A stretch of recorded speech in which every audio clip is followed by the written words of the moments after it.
फतेहपुर में पहली बार आगमन पर कार्यकर्ताओं ने अपनी खुशी का इजहार किया है, उनका भावभीरा स्वागत किया है। और आज जनसंघ के संस्थापक श्यामा प्रसाद मुखर्जी की इस प्रतिमा पर आपने माल्यार्पण किया है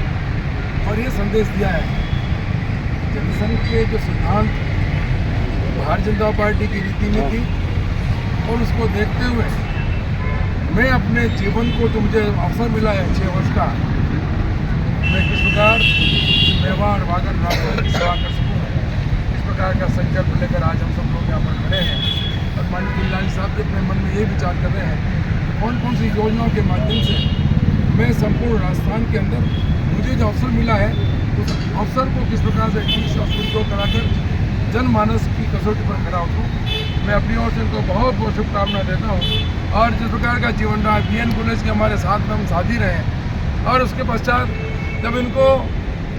भैरव सिंह जी शेखावत के मंत्रिमंडल में मंत्री बनाया, चिकित्सा मंत्री और PWD मंत्री के रूप में, राज्य मंत्री के रूप में जो महत्वपूर्ण जिम्मेदारी थी, तब भी इन्होंने प्रत्येक कार्यकर्ताओं से अपना जुड़ाव रखा। आज संपूर्ण मेवाड़ और वागड़ के कार्यकर्ता और जनमानस इस बात की खुशी मना रहे हैं कि हमारे बीच में से एक सामान्य कार्यकर्ता को भारतीय जनता पार्टी ने आज राज्यसभा के सांसद के रूप में चयनित किया, निर्वाचित हुए हैं। हम सब हर्षोल्लासित हैं क्योंकि हम सब जानते हैं कि आपातकाल के समय से, क्योंकि हम सब सहपाठी रहे हैं, आदरणीय चुनलाल जी ने निरंतर वैचारिक पृष्ठभूमि के लिए कार्य किया और उसके बाद आपने युवा मोर्चा, भारतीय जनता पार्टी के जनजाति मोर्चे से लेकर विभिन्न संगठनों के दायित्व का भी निर्वहन किया है। ये कह सकता हूँ कि हम सब कार्यकर्ताओं के लिए गर्व का विषय है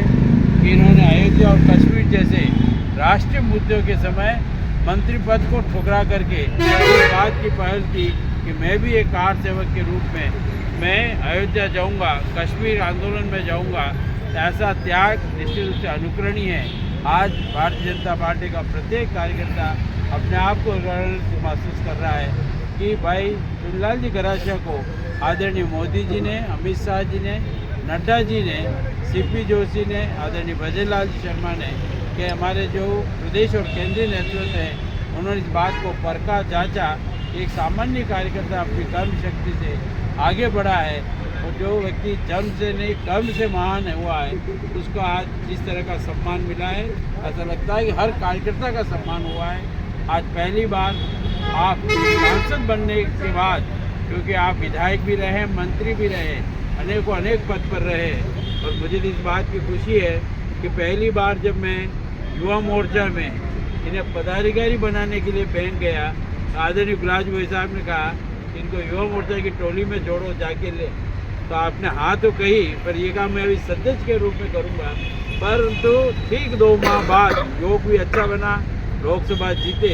और आपको विधानसभा का प्रत्याशी बनाया। आपने नौकरी त्यागी और इस वैचारिक पृष्ठभूमि के लिए संपूर्ण जीवन को इन्होंने संगठन के लिए समर्पित किया और विभिन्न दायित्वों के साथ सफल निर्वहन के साथ अनेकों अभियानों में, कार्यक्रमों में पार्टी को जो दायित्व आपको रूप में मिला, चाहे विभिन्न संगठनों के प्रभारी के रूप में मिला हो, चाहे संगठन में उपाध्यक्ष के रूप में मिला हो, जनजाति मोर्चे के आप राष्ट्रीय उपाध्यक्ष मोर्चे के पहले भी रहे, और जो दायित्व आपको मिला है उसमें जिस सफलता से, तन्मयता से काम किया, उसी का परिणाम है कि पार्टी ने आज आपको सांसद के रूप में भेजा है। मुझे याद है कि पहले आदरणीय कनक जी को यह अवसर बहुत साल पहले मिला था और उसके बाद पुनः एक जनजातीय नेता के रूप में, क्योंकि आप जिस दिन झाबुआ से लौटे थे उस दिन वहाँ एक बहुत बड़ा कार्यक्रम था 3 राज्यों का, उसके चलते पश्चात आपको एक सूचना मिली कि आपको राज्यसभा के लिए नामित किया जाता है पार्टी की ओर से, और जो प्रक्रिया पूर्ण हुई, आज विजय होकर के आप यहाँ पधारे। हम सब कार्यकर्ता उनका स्वागत और अभिनंदन करते हैं और इस विश्वास के साथ कि मेवाड़ वागड़ में भारतीय जनता पार्टी का और मजबूती के साथ खड़ा करेंगे। आपका स्वागत, अभिनंदन।